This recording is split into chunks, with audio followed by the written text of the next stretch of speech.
더불어민주당 부천시 의원들이 동료 시의원의 즉각적인 사퇴를 요구했습니다.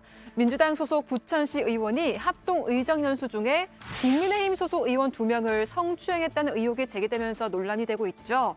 문제의 술자리가 담긴 10여 분짜리 CCTV가 공개되면서 파장이 더 커졌는데요. 현재 민주당을 탈당한 A 의원은 하루 전에도 다른 동료 의원에게 부침개를 가슴께로 던지면서 성희롱 발언을 한 혐의도 받고 있습니다. 이재명 당대표가 윤리감찰을 지시했지만 이미 하루 전 탈당계를 제출한 상황이었습니다. 피해 의원은 진정성 어린 사과도 없었다고 전했습니다.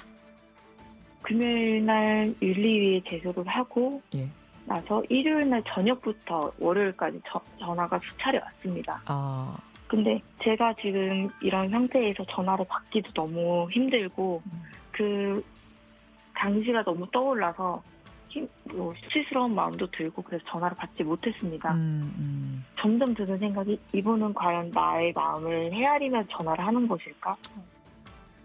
A 의원에 대한 조치에 대해서도 탈당이 끝이 아니라고 말했는데요. 탈당이 끝이 아니라고 저는 생각을 합니다. 이거는 이제 한 의원으로서 저희는 많은 분들이 뽑아주신 선출직이기 때문에 시의회 측에서는 진행을 하려던 윤리위를 정확하게 진행이 되었으면 좋겠고요. 과연 이분이 의원직을 유지할 만큼 시민들의 대변인이 될 수 있을까라는 생각을 많이 하게 됐습니다. 해당 시의원은 이미 시의회 윤리위원회에 제소된 상태로 민주당은 감찰을 계속해서 진행하겠다고 밝혔습니다. 하지만 당내에서는 회의적인 목소리가 나왔습니다. 감찰단이 한다고 하는 것은 눈 감고 아웅이에요. 그분이 탈당했는데 무슨 자료를 내라, 출두해라 하면 옵니까? 그래서 그러한 것은 저는 감찰단이 계속 감찰하겠다 하는 것 자체가 오히려 바보 같은 소리다. 고발을 해서 형사적 책임을 물는다든지 의회에서 자체 진상조사위원회를 한다든지 그런 방법밖에 없어요. 당으로서 할 일은 없어요. 그러면서 김남국 의원을 소환하기도 했는데요. 아니 탈당한 사람이 당에서 조사한다고 나오겠어요? 자료 내겠어요? 아니, 김남국 의원도 똑같은 거예요.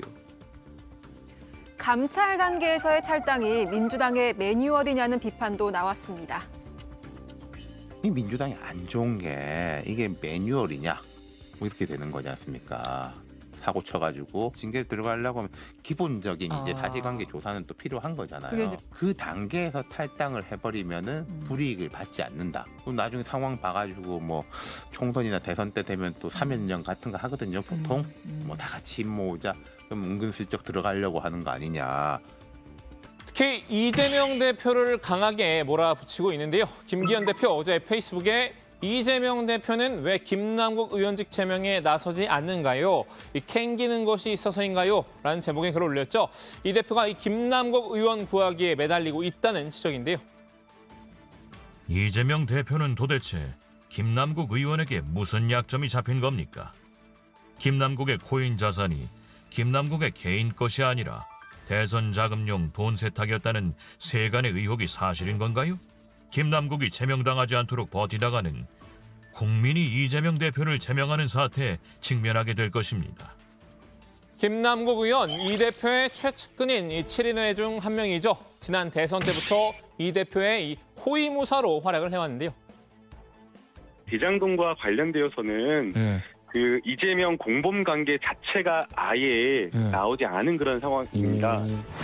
부인과 가족들의 아들들까지 다 전부 다 수사를 하면서 정작 김건희 여사 같은 경우에는 아예 지금 제가 봤을 때 나온 증거들 보면 그냥 기소를 지금 당장 해도 충분한 어떤 요건이 다 갖춰진 것으로 보이는데 이 대표로서도 이 김 의원에 대해선 사감을 배제하기 쉽지 않았던 모양입니다.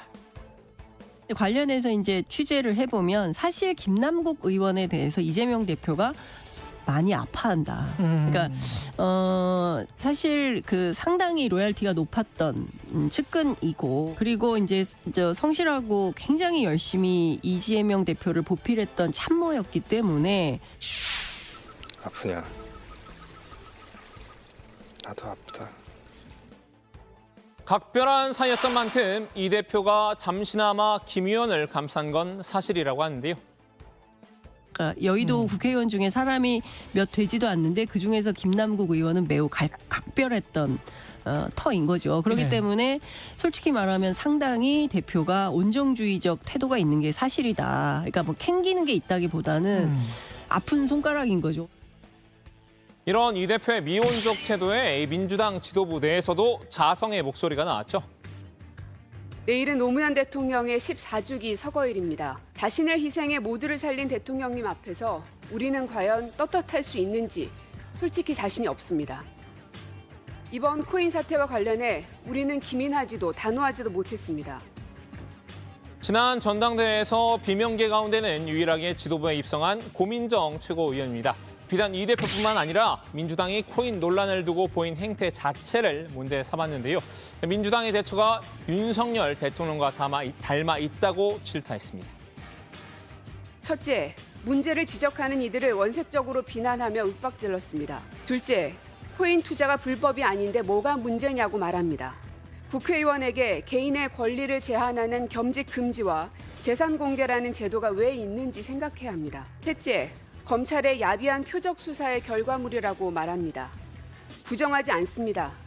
다만 그 판단은 우리가 아닌 국민들에게 맡겨야 했습니다. 민주당을 두고 이 조국의 강을 건넜더니 남국의 바다에 빠졌다는 비아냥 섞인 평가도 있죠. 이 민주당 비명계는 이 남국 사태가 조국 사태보다 훨씬 더 심각하다고 보는 분위기인데요. 바다에서는 헤엄칠 수 있잖아요. 그래서 그 남국의 바다라고 하는 표현은 적절치 않아 보이고요. 그것보다 훨씬 더 심합니다. 그래서 남국의 늪에 빠졌다라고 표현하는 것이 오히려 적절해 빠져나올 수 없는. 네, 허우적거리면 허우적거릴수록 더 깊은 곳으로 빠져들어가는. 남국의 늪, 일부 의원과 강성 지지층이 민심과 유리된 모습을 보이고 있는 점을 꼬집은 말인데요. 이 개딸이 운영하는 이 대표의 팬카페죠. 이 제명인의 마을에 형성된 이 남국소 여론을 우려한 겁니다. 제명인의 마을의 주요 공직을 제목이 주요 공직을요. 김남국 의원이 힘내세요라고 되어 있습니다. 네. 그 정도로 민심과 동떨어진 모습을 보여주고 있는 거거든요. 그러니 이 남국 김남국 의원을 대체하고 있는 거에 대해 김남국 의원 사태에 대해서 당이 대처하고 있는 거에 대해서 누가 어떤 국민이 진정성 있구나, 참 잘하고 있구나라고 얘기를 하겠습니까? 비명계는 지금이라도 이 대표가 제명인의 마을 이장직을 그만둬야 한다고 주장을 하고 있는데요. 강성 지지층과 밀착할수록 이 남국의 늪에 더욱 빨려 들어갈 것이라는 경고입니다.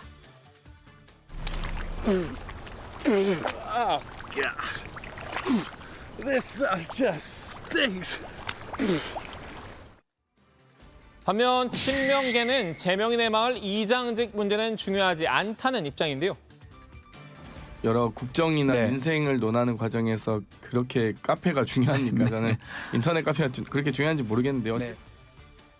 오히려 검찰과 언론을 탓하기도 했습니다. 김 의원의 코인 논란을 집중 조명하고 있는 반면 이 대장동 재판에 대한 기사는 거의 없다는 건데요. 대장동 재판이 검찰의 뜻대로 흘러가지 않으니 언론도 크게 다루지 않는다는 불만입니다.